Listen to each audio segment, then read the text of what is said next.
और आपको तस्वीरें दिखाते हैं वडोदरा एयरपोर्ट की। मुख्यमंत्री अशोक गहलोत पहुंचे हैं, वहां पर स्वागत की पहले से ही तैयारियां कर ली गई थी और अब सीएम अशोक गहलोत की ये आपको तस्वीरें दिखा रहे हैं। फर्स्ट इंडिया न्यूज पर सुपर एक्सक्लूसिव ये तस्वीर मिशन गुजरात पर हैं मुख्यमंत्री अशोक गहलोत और उनके साथ खान मंत्री प्रमोद जैन भाया भी मौजूद, रघु शर्मा जो स्वागत करने के लिए पहुंचे थे। और अब मीडिया से अगर मुखातिब होते हैं, क्योंकि मीडिया यहाँ पहुंची हुई है, सीनियर ऑब्जर्वर हैं सीएम गहलोत, क्या कुछ वो कहते हैं वडोदरा पहुंचते ही, गुजरात की भूमि पर पहुंचते ही, क्योंकि साल के अंत में यहाँ पर चुनाव है। ऐसे में किस तरह की कांग्रेस की तैयारियां हैं, किस तरह से कांग्रेस रणनीति बना रही है, क्योंकि पाटीदार को साधना बहुत जरूरी है, लेकिन क्या ये साधने की कवायद यहाँ पर शुरू हो गई है? क्या आर्थिक रूप से संकट किसी तरह का कांग्रेस पर है क्या? क्योंकि कई विधायक जो है वो नाराज भी नजर आ रहे हैं इसको लेकर। क्या मुख्यमंत्री अशोक गहलोत उन तमाम चीजों को लेकर एक रणनीति बनाएंगे? क्या जो नाराजगी विधायकों में या नेताओं में नजर आ रही है उस नाराजगी को खत्म किया जाएगा? क्या किसी तरह से कोई रणनीति में कमी आ रही है या एकजुट कांग्रेस को करना हो, क्या यहाँ पर सीनियर ऑब्जर्वर अशोक गहलोत करेंगे?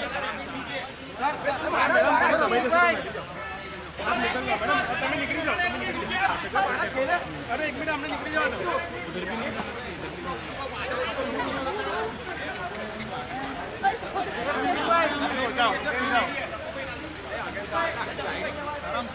हो गया, बताइए।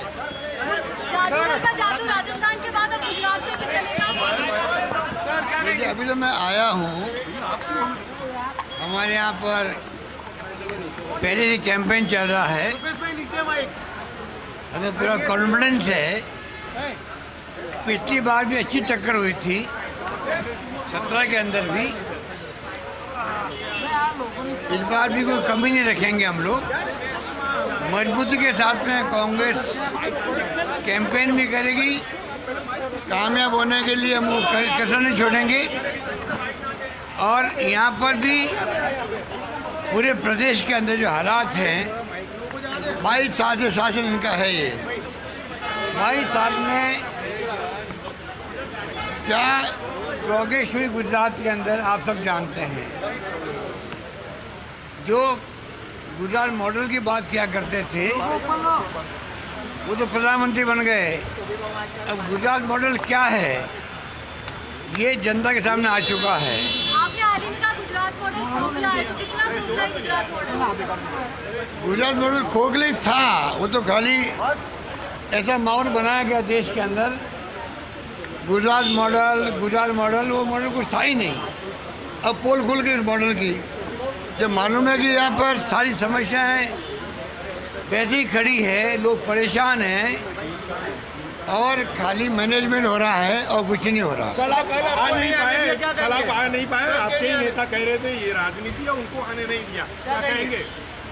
अब देखिए, वो तो जांच का विषय है, क्योंकि हम तो 4 घंटे बैठे थे एयरपोर्ट पे और जो मैसेज आ रहे थे ILS इंस्ट्रूमेंटल लैंडिंग सिस्टम होता है, कहते हैं वो ख़राब है वहाँ सूरत के अंदर। ये कहा गया, हम उतर नहीं पाए, बैठे रहे, इतने में आज आना पड़ा। आज कांग्रेस के नेताओं को अब सच्चाई क्या है तो मालूम कर सकते हैं एयरपोर्ट में कब खराब हुआ ILS सिस्टम, क्यों हुआ खराब। बड़ा सूरत बड़ी जगह है, तो ये स्थिति क्यों मुझे मालूम नहीं है। आज भी VIP 17 में भी कांग्रेस और बीजेपी यहाँ थी, अब केजरीवाल आ गए हैं, क्या देखते हैं? कांग्रेस कहाँ है? कितनी उम्मीद? अब आने को तो कोई भी आ सकता है, देखिए डेमोक्रेसी है, हम कोई रोक नहीं सकते हैं, पर मुकाबला कांग्रेस बीजेपी के बीच में होगा, मैं कह सकता हूँ। आप क्या उम्मीद रखते हैं, कितनी सीट और सरकार बनाने? अभी तो बहुत जल्दबाजी है कहना है, फिर भी प्लानिंग पर कोई नई पार्टी आई भी है, मान लो आने का किसी को हक है। मुकाबला बीजेपी कांग्रेस के बीच ही होने वाला है, ये मेरा मानना है। तो कहाँ कांग्रेस है? इस बार कांग्रेस मजबूत है। रणनीति क्या होगी आपकी? क्योंकि पिछली बार तो आपने कांग्रेस को सरकार बढ़ाने तक नजदीक लेके आए थे आप, इस बार रणनीति क्या होगी? रणनीति बनाने तो आई हैं, आज आए हैं तो आप अगली बार मिलेंगे तो बातचीत करेंगे। कितनी उम्मीद सरकार बनाने की? ओके, रघु शर्मा जी ने 125 सीटों का दावा किया है। चलिए। तो सीएम अशोक गहलोत वडोदरा एयरपोर्ट पर पहुंचे और यहां पर लगातार मीडिया से कई बातें उन्होंने कही हैं। इस दौरान उन्होंने ये भी कहा कि अब रणनीति तो बनाई जाएगी और रणनीति बनाने के लिए तो आए हैं, क्योंकि मुख्यमंत्री अशोक गहलोत जिन्हें सीनियर ऑब्जर्वर बनाया गया, उसके बाद ये पहला दौरा गुजरात का है। साल के अंत में चुनाव होने हैं और ऐसे में अब किस तरह की रणनीति होगी, किस तरह से कांग्रेस को बीजेपी को घेरना है। और साथ ही साथ क्योंकि आपकी एंट्री अब गुजरात में हो चुकी है, अरविंद केजरीवाल कहते हैं कि वो जो आदिवासी लोग हैं उनके लिए विद्यालय खोलेंगे या चिकित्सा के क्षेत्र में भी काम किया जाएगा। तो वो तमाम चुनौतियां क्या बीजेपी के लिए होंगी? कांग्रेस वहां पर कहां अड़ती है, किस तरह से कांग्रेस अपनी बात रखेगी? क्योंकि कई आंतरिक कलह की बात भी सामने आई थी। हार्दिक पटेल का जाना, हार्दिक पटेल का कई बातें कहना कांग्रेस के लिए और उसके बाद बीजेपी में शामिल हो जाना, और कई नेता जिनकी भी नाराजगी नजर आ रही है। क्या उन नाराजगियों को अब सीएम अशोक गहलोत पाट पाएंगे, यानी कि उन नाराजगियों को खत्म किया जाएगा? क्या एक रणनीति कांग्रेस एकजुट होकर गुजरात में बनाएगी? सीनियर ऑब्जर्वर अशोक गहलोत अब किस तरह का जादू गुजरात में चलाते हैं, ये देखना होगा, क्योंकि ये तो उनका पहला दौरा है। क्या इसके बाद भी और बहुत सारे गुजरात के दौरे होंगे? हालांकि अगर अभी की बात कर ले, इस दौरे की बात कर ले, यहाँ पर कांग्रेस के नेताओं से वो मिलेंगे और कांग्रेस के नेताओं के साथ बातचीत भी होगी। किस तरह का माहौल है, क्या कुछ कांग्रेस में अभी कमी नजर आ रही है? अगर आप यहाँ पर चुनौती के तौर पर खड़ी होती है तो कांग्रेस और बीजेपी का ही सीधी टक्कर मानी जाए, या आपको भी अब इस टक्कर में लिया जाए, या आपको साइड करना कांग्रेस के लिए जरूरी होगा क्योंकि बीजेपी से ही सीधी टक्कर चाहती है कांग्रेस? वो तमाम सवाल, इन पर बातचीत होंगी। और हमारे साथ सहयोगी आयुषी जुड़ गई हैं वडोदरा एयरपोर्ट से लाइव।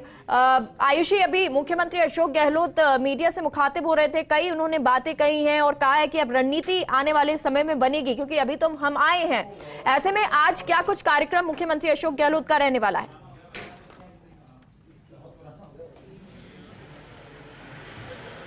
बिल्कुल मेघा, आपको जानकारी दे दें कि मौसम में ठंडक जरूर है, क्योंकि वडोदरा में काफी लंबे अरसे से बारिश का दौर जारी है, पर राजनीतिक जो पारा है ना वो उबाल पर है, सियासी पारा उबाल पर है। मुख्यमंत्री यहां पर पहुंचे, कल उनका सूरत आने का कार्यक्रम था, वहां से राजकोट जाने का कार्यक्रम था, पर परमिशन नहीं मिलने की वजह से उनको काफी लंबा इंतजार भी करना पड़ा, कुछ घंटों का इंतजार करना पड़ा, पर वो यहाँ नहीं आ पाए। पर उनका कहना था कि वो यहाँ निश्चित तौर पर पहुंचेंगे, क्योंकि यहाँ पर अलग अलग जोन्स की मीटिंग है, उनको वो संबोधित करेंगे। और जिस तरीके से जादूगर की जादू की छड़ी का कमाल हमने राजस्थान में देखा है, तो वहीं जादू यहाँ पर गुजरात में करने की भी कोशिश और कवायद है। यही वजह मुख्यमंत्री अशोक गहलोत को सीनियर ऑब्जर्वर बनाया गया है, वरिष्ठ पर्यवेक्षक उन्हें बनाया गया है और तमाम महत्वपूर्ण जिम्मेदारियां उनके कंधों पर है। और ये देखना सबसे ज्यादा महत्वपूर्ण कि जब आज वो सेंट्रल जोन की मीटिंग लेंगे, सेंट्रल जोन के तमाम दिग्गज यहाँ पर मौजूद रहेंगे, तो कौन सा मंत्र उनके द्वारा दिया जाता है। और रघु शर्मा से भी हमारी बातचीत हुई, उन्होंने भी कहा कि 125 सीट के साथ गुजरात के अंदर कांग्रेस पार्टी सरकार बनाने जा रही है। हालांकि जब मुख्यमंत्री से भी यही सवाल पूछा गया कि क्या रणनीति उनकी, तो उन्होंने कहा अभी तो हम यहाँ पर आए हैं, रणनीति बनाई जाएगी। हालांकि अंदर खाने ये भी तय है कि रणनीति बनाने का काम निश्चित तौर पर जारी है। अलग अलग जगहों से फीडबैक लिया जा रहा है। तो वहीं वर्तमान समय में जिस तरीके के अटकलें हैं, जिस तरीके के कयास लगाए जा रहे हैं कि हो सकता है कि कुछ और विधायक जो हैं कांग्रेस पार्टी के वो बीजेपी में शामिल हो जाए, तो उनको लेकर भी कांग्रेस पार्टी का ये कहना है कि जो जा रहे हैं उनसे हमें मतलब कोई ऐसा फायदा नहीं है, या कहें कि वो आने वाले चुनाव में जीतने वाले नहीं है। यही वजह कि उनको शायद टिकट नहीं दे पाएगी कांग्रेस पार्टी और अब वो अपनी पार्टी स्विच करने जा रहे हैं। तो ऐसे में ये तमाम तरीके की बातें भी हैं जो सामने आ रही है, रणनीति बनाई जा रही है। और आपको ध्यान भी होगा कि अगर कांग्रेस पार्टी की रणनीति की हम बात करें तो कांग्रेस पार्टी की कोशिश ये होती है कि हर एक कार्यकर्ता को मजबूत किया जाए, हर एक बूथ को मजबूत किया जाए और उसके बाद आगे की रणनीति बनाई जाए। क्योंकि अगर बूथ मजबूत होगा तो हर एक स्तर पर जो पार्टी है वो मजबूत होती जाएगी। पर अभी सबसे पहले कोशिश यही है कि जो छुटपुट घटनाएं सामने आ रही है या अंतरकलह की जो छोटी मोटी खबरें सामने आ रही है उनको शांत किया जाए, पार्टी को एकजुट किया जाए, पूरा कुनबा एकजुट रहे, ताकि जब विधानसभा चुनाव हो, क्योंकि साल के अंत में ही चुनाव होना है, तब एक अच्छे मैसेज के साथ जाए। अभी हाल ही के बयानों को हम सुने तो मुख्यमंत्री की ओर से कहा गया कि गुजरात मॉडल खोखला है। रघु शर्मा से हमने बात की तो उन्होंने भी यही कुछ ऐसी बात कही कि गुजरात के अंदर वो इंफ्रास्ट्रक्चर नहीं है, जिस तरीके के दावे किए जाते हैं वैसे दावे जमीनी स्तर पर नहीं। अगर आप आम लोगों के बीच में जाएंगे, आम लोगों तक पहुंचेंगे तो वहां पर एंटी इनकम्बेंसी आपको नजर आएगी। तो वहीं एक किस्सा यहाँ पर यह भी हुआ कि जब यहाँ के वडोदरा एयरपोर्ट के वीआईपी लॉन्च में सभी नेताओं को, सभी दिग्गजों को एंट्री नहीं मिल पाई, रघु शर्मा भी बाहर है, तो उस दौरान भी उनकी ओर से विरोध के स्वर तेज हुए। उन्होंने कहा कि किस तरीके का रवैया है, एक पॉजिटिव जो माहौल होना चाहिए, राजनीति का मौका बराबरी से मिलना चाहिए, मौका बराबर हर एक पार्टी को मिलना चाहिए, तो वैसा मौका नहीं मिल रहा। तो तमाम दावे हैं, तमाम मुद्दे भी हैं। हालांकि ये तो जब चुनावी बिगुल बजेगा और उसके बाद जब परिणाम सामने आएंगे तभी क्लियर हो पाएगा कि किसकी तस्वीर और किसकी तकदीर कितनी साफ होती है, गुजरात में कौन सी पार्टी सरकार बनाने में काबिज होती है। पर 2017 के मुकाबले को ध्यान में रखना होगा, क्योंकि जो 30 साल तक कांग्रेस पार्टी सत्ता का स्वाद नहीं चख पाई है, वो 2017 में काफी नजदीक रही थी बीजेपी के। हालांकि सरकार वो नहीं बना पाई थी, पर काफी नजदीकी मुकाबला वहां पर रहा। अब कोशिश ये भी है कि वापस से उस प्रदर्शन को और भी ज्यादा बेहतर किया जाए। पर आम आदमी पार्टी का भी ख्याल कांग्रेस पार्टी को रखना पड़ेगा, क्योंकि आम आदमी भले ही ज्यादा सीटें ना जीत पाए, पर कांग्रेस पार्टी का खेल बिगाड़ सकती है। बिल्कुल। और देखिए, हार्दिक पटेल का जाना आयुषी, ये क्योंकि पाटीदार समाज का हार्दिक पटेल के साथ जाना एक वोट बैंक खिसकना होता है। कांग्रेस के लिए ये कितनी बड़ी क्षति रहेगी अगर पाटीदार, अगर नेता, क्योंकि विधायक कई जा रहे हैं, कई नाराज हैं और उसमें पाटीदार समाज से भी आते हैं, अगर वो जाते हैं तो क्या कांग्रेस के लिए किसी तरह की क्षति रहेगी? और अगर पूरे गुजरात की बात कर लें, क्या अभी भी कांग्रेस एकजुट नजर आ रही है? क्या इस तरह की तस्वीरें हैं कि कहीं पर आर्थिक सहायता को ले लीजिए या किसी भी तरीके से जो नेता है वो नाराज है?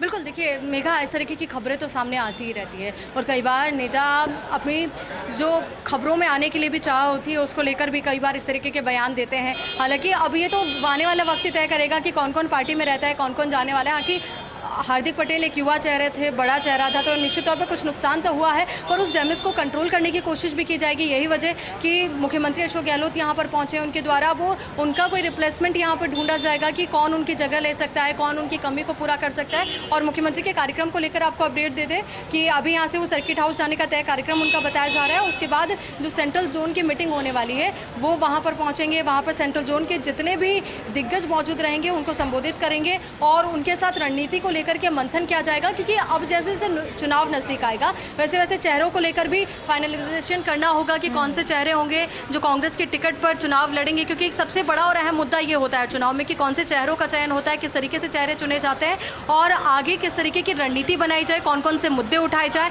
चाहे फिर वो मुद्दा हो विकास से जुड़ा हुआ या फिर जो लगातार कांग्रेस पार्टी के द्वारा मुद्दे उठाए जाते हैं कि जांच एजेंसियों का दुरुपयोग हो रहा है, दोहरा रवैया अपनाया जाता है कांग्रेस पार्टी के साथ। इस तरीके के तमाम मुद्दे हैं जिनको लेकर के माहौल बनाने की कोशिश की जाएगी, जनता तक एक पॉजिटिव मैसेज देने की कोशिश, एक पॉजिटिव कोशिश की भी जाएगी। लेकिन क्योंकि अब सीनियर ऑब्जर्वर पहुंचे हैं, यानी कि सीएम अशोक गहलोत पहुंचे हैं, तो ये देखना बहुत महत्वपूर्ण होगा कि जिस तरह से 2017 में उन्होंने रणनीति बनाई थी और जीत के बहुत करीब थे, क्या इस तरह की ही रणनीति इस बार भी नजर आती है? गुजरात कांग्रेस में किस तरह की तस्वीरें नजर आने वाली हैं? बहुत बहुत शुक्रिया आयुषी पूरी जानकारी के लिए।